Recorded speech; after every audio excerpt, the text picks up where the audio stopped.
Are you tired of drinking low-quality ginger beer? Do you want to impress your friends by making your alcohol addiction more glamorous and having fancier cocktails? Then, this video is for you, my friend. I will show you how we can make homemade ginger beer with an effort level equal to keeping a houseplant alive. So let's get started. Okay, so this whole process starts with us cutting up 22 grams of ginger, not too finely but enough so it releases a lot of its contents. Then in a nice sterile glass jar, we will add 500 milliliters of room temperature water and 28 grams of sugar. We mix everything nicely together until the sugar is as dissolved as it can be, and then we cover it with a piece of cloth. I used a piece of a kitchen towel, and then we will tie it together with a hair elastic. And this is it, your first step in a 4-day long commitment with this ginger. No, not this ginger. Now, the hard part, we need to feed it every 24 hours for 3 days. I know, you don't have time for this, blah blah blah blah. It only takes 5 minutes to do this daily. You spend more time watching TikToks on the toilet, so I think you can spend 5 minutes per day to put some sugar in a jar. Okay, so for the next 3 days, we will add again 22 grams of chopped up ginger and 28 grams of sugar. For the first day of feeding, you can see that nothing happened, we just have a very strong smell of ginger, and that's okay, it's just beginning to infuse. The flavors of the ginger are slowly sipping into the water and the bacteria is born. Now for the second day, we can already see some little activity. The bacteria and yeast are doing their job, we can smell a hint of alcohol, which we always love, so all things are going good. We feed it again and let it rest because it's working overtime for us. The third and fourth day, we can see it come to life. Small bubbles going up and down, a lot of life in this glass jar filled with water, ginger and sugar. It's almost done. On day 5, the day has actually come when we will make the beer. But before we continue, I need to show you what can happen when the temperature fluctuates too much or if we don't feed it for a prolonged period of time. This is a molding ginger bug that smells so foul I wanted to throw up on the spot. Be very careful when fermenting something like this. Even if it doesn't have mold but the smell is still unbearable, do not drink it or eat it, just throw it away. But enough with this. To prepare the beer, we will measure 60 grams of ginger and mince it up finely. In a pot, we will add 2 liters of water, the ginger and 280 grams sugar and let it come to a boil. We will let it boil for 2 to 3 minutes, then we need to chill it as soon as we can. You can leave it at room temp, or if it's cold enough outside, just leave it on a windowsill or in the garden. When it is room temp or colder, strain it, then we can add 110 grams of the ginger bug but also strained. The ginger bug will have some sediments on the bottom, don't add those, they are mainly the dead yeast and the yeast poop and the decomposed ginger. Then optional, you can add the juice of 3 lemons or even 5 if you want a more citrusy taste. Perfect for cocktails. Now we will store it in jars for around 2 to 3 days with the lid just covering the top, not screwed on. When we start to see bubbles and the drink becomes fizzy, it's ready. After that, we can store it in the fridge for up to 2 to 3 months unopened. When you open it, it will last you around 1 week in the fridge. And now for a review and some words from future Luca. Hello guys, I kind of forgot to film the end of this video, but this ginger beer turned out amazing. This is the last one out of the 3 I made. You can see another one there that's finished. What we're gonna do now is basically do a taste test comparing this normal ginger beer, who is supposed to be premium biological. Basically, you can see this one also has some sediments. Basically, this one has alcohol, this one doesn't have alcohol. When we fermented the ginger naturally with the microbes in the ginger,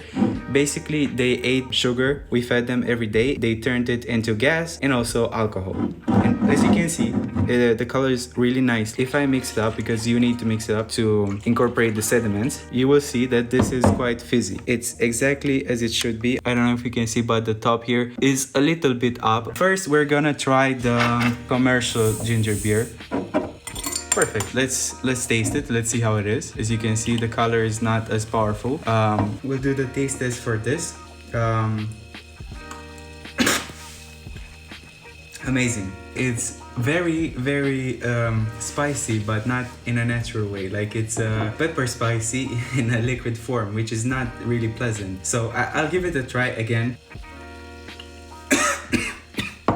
It's not bad, but you can barely taste the flavor of the ginger. There is some lemony flavors there, but nothing too crazy, nothing too amazing. It's just a sweet and spicy actually, no ginger flavor. Comparing this to this is like such a big difference. Like you can even tell how big of a difference it is.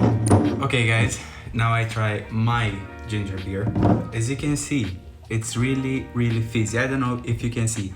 Again, the camera is backwards, but there are a lot of bubbles here, and the color is really nice. With this, you can do an amazing Moscow Mule, and I hope I will be able to do a series on cocktails when I get some gear for it. But this with some nice vodka would be amazing, and some lime juice, and of course some lime slices.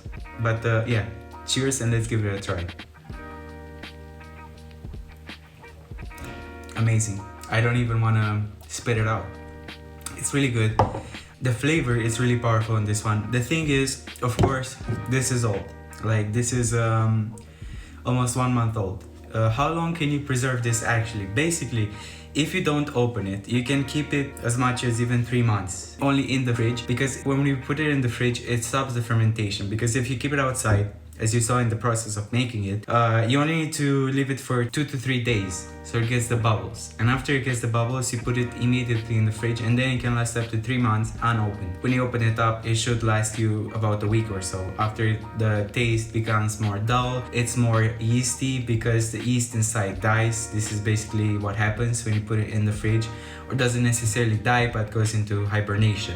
And another thing that I think, it's not wrong necessarily, but I put more fermented ginger than I should have when I mixed the fresh or boiled ginger with the fermented ginger. And because of this, the flavor of yeast and beer is more prominent in the drink. But for me especially, I like it because I like beer, and this is really, really good. It tastes like a ginger beer. It's not a soft drink, it's a ginger beer. I think more lemon juice would have gone a long way in improving the flavor. But the color is amazing, the taste is amazing, the bubbles are really good. Even if I opened it 2 weeks ago, like, it's really good. When I tell you the recipe, I tell you as how I found it, but when I make it in the video, you can see that I make small adjustments, because this is the most important thing, to make adjustments as you go, because as you go, you find out, okay, this needs more lemon juice. Okay, this ginger is more powerful than other kind of gingers, or this is not as powerful of other kind, or this ginger is not so powerful, so I need to add more, or I need to add more lemon juice, or I need to add less fermented stuff. Keep spreading those kitchen smiles and happy cooking. Cheers, guys!